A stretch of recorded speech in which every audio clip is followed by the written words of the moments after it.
Friends, यदि आप स्वयं में अपने भाग्य का निर्माता बनना चाहते हैं और आपकी प्रबल इच्छा है कि आप सफलता की बुलंदियों को छुए, तो इसके लिए सर्वप्रथम आपको अपना व्यवहार बदलना होगा। इसके लिए सबसे पहले आप अपने मन से घृणा, ईर्ष्या, द्वेष आदि विचारों को निकालकर बाहर करें, तब आप अपने भाग्य का स्वयं निर्माण करें। इस बात का विश्वास रखें कि सब कुछ आपके हाथ में है, क्योंकि आप ही तो अपने भाग्य का निर्माता हैं। फ्रेंड्स, मनुष्य एक ऐसा प्राणी है जिसे प्रकृति ने सब कुछ दे रखा है। इतना ही नहीं, प्राकृतिक गुणों के अतिरिक्त यदि किसी प्राणी में कुशलता है तो अपने कौशल से दूसरों के गुणों को अपनाकर और भी अधिक गुण संपन्न हो सकता है। उदाहरण के लिए, हम मछली की भांति जल के जीव नहीं, लेकिन हमारे मन में उसके बाद तैरने की इच्छा जागृत हुई तो हमने तैरना सीख लिया।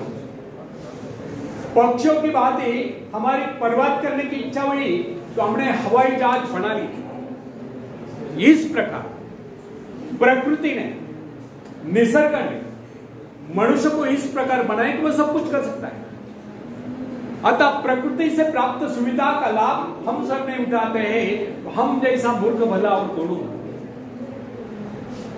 प्रकृति ने हमें क्या नहीं दिया? उसने हमें एक ऐसी शक्ति दी, बल्कि जादुई शक्ति दी है जिससे हम सब कुछ पा सकते हैं। हाँ, यह अलग बात है कि उस शक्ति को पहुंचा नहीं पा रहे। अरस्तु ने, यानी कि एरिस्टोटल ने एक बार चौराहे पर खड़े होकर चिल्ला कर कहा था, इस दुनिया में सब कुछ है, जो चाहो सो पाओ, पर पहले अपने को उस योग्य बनाओ।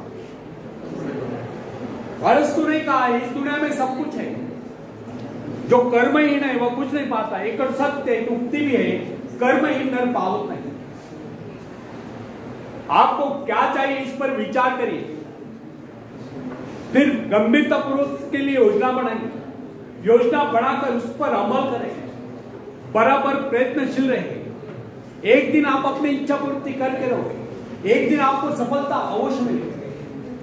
फ्रेंड्स, यदि हम सतत विकासमान हैं तो हमारी शक्तियां क्षीण नहीं हो सकती।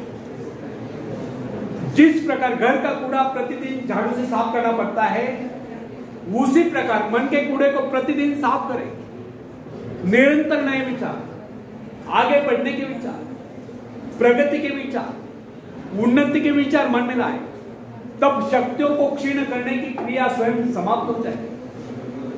हमारे मन तथा शरीर में निरंतर विकास की क्रिया